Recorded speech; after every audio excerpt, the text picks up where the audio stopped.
మాజీ సీఐ నాగరాజుకి మద్దతుగా కృష్ణలంకలో కొవ్వొత్తుల ర్యాలీలో పెద్ద ఎత్తున పాల్గొన్న యువత, స్థానిక మహిళలు. నాగరాజు కృష్ణలంక పిఎస్లో ఛార్జ్ తీసుకున్నప్పటి నుంచి రౌడీయిజం మీద ఉక్కుపాదం మోపారు. ముఖ్యంగా కృష్ణలంక ఏరియాలో గంజాయి బ్యాచ్ ఆగడాల్ని పూర్తిగా అరికట్టారు. ఆడపిల్లలపై ఎవరైనా తప్పుగా ప్రవర్తిస్తే వారికి తమదైన శైలిలో ట్రీట్మెంట్ ఇచ్చి నేరాలను అరికట్టారు. గత ప్రభుత్వ హయాంలో రాత్రిపూట 10 తర్వాత ఆడవాళ్లు బయటికి వెళ్లాలంటేనే భయపడేవారు. నాగరాజు గారి మీద ఉన్న సస్పెన్షన్ అమ్మండ ఎత్తివేయాలి. నాగరాజు గారి మీద వేసిన సస్పెన్షన్ పెట్టిన అమ్మండ తీసివేయాలి. నాగరాజు గారు అరెస్టునే ఖండించాలి. సీఐ నాగరాజు గారు అరెస్టునే ఖండించాలి. సీఐ నాగరాజు గారు అరెస్టునే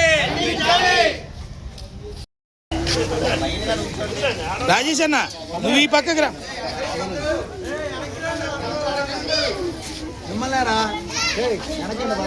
సీఎం అక్రమ అరెస్టులే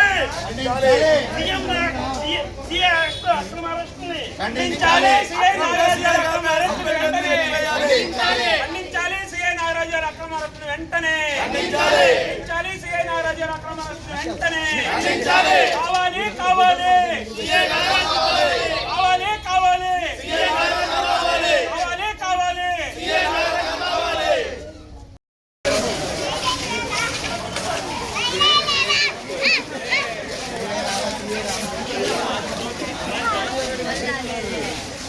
ఇప్పుడు అన్యాయంగా చేసిన చర్య తీసుకోవట్లేదని అంటున్నారు. చర్య తీసుకున్న ఆయన్ని అరెస్ట్ చేస్తానంటే మరి ఏ రకంగా జరిగితే చెప్పండి. తీసుకోకపోతే తీసుకోలేదని నిజాలమే చెప్తారు. ఇలా ఆడపిల్లలకు అన్యాయం జరుగుతుంది. ఎక్కడ ఉన్నారు ఈ పోలీసులు అని అడుగుతారు కదా. మరి ఈ రోజు ఏమైందా జనం అని అడుగుతున్నాము. అదే మేము అనేది. ఆయన పరిపాలన బాగుంది.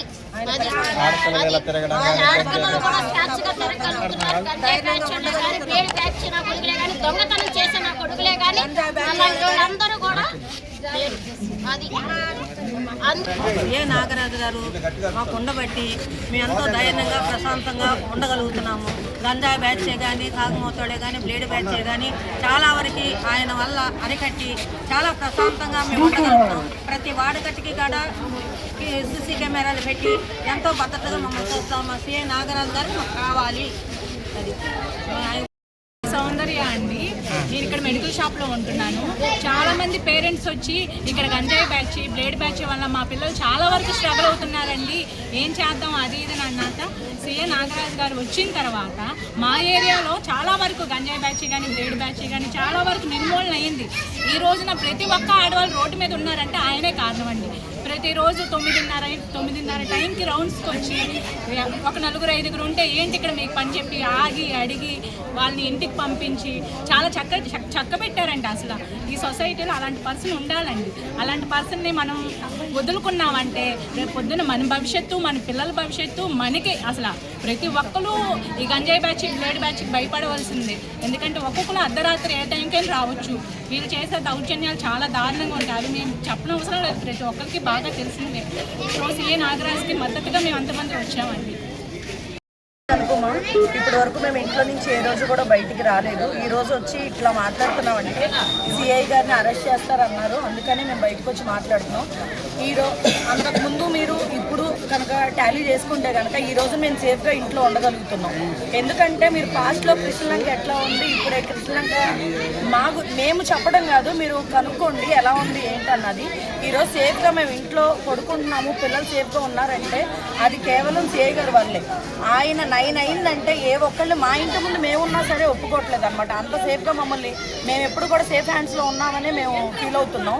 కానీ ఈ రోజున ఇలా జరగటం, ఇంత అన్యాయం చేయటం అది కరెక్ట్ కాదు. ఇది ఎంతవరకైనా మేము సపోర్ట్ చేయడానికి మేము రెడీగా ఉన్నాం. ఎన్ని డేస్ అయినా మేము ఇలాగే పోరాటం చేస్తూ ఉంటాం ఆయన గురించి. నమస్కారం అండి, నా పేరు చంద్రాయిష్, కృష్ణలంక వాస్తు కొన్ని మాట్లాడుతున్నాను.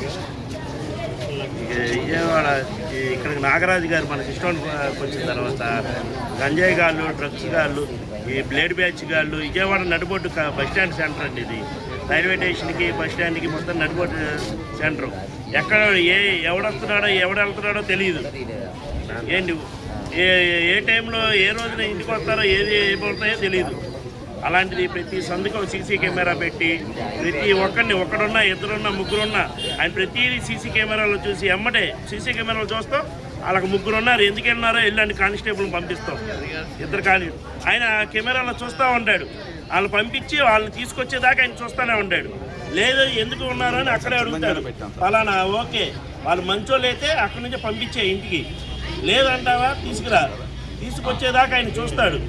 మళ్ళీ వాళ్ళ మధ్యలో ఏదైనా రాజీ చేసుకుని పంపిస్తారా లేదా అని ఆయన వచ్చిన తర్వాత కూడా వాళ్ళు తీసుకొచ్చావా ఏదని ఆయన కెమెరాలో చూసుకొని ఆయన ఖండిస్తాడు, బాధ్యతగా చేస్తాడండి. నువ్వు చెప్తే నీది రికార్డ్ అయిపోతుంది.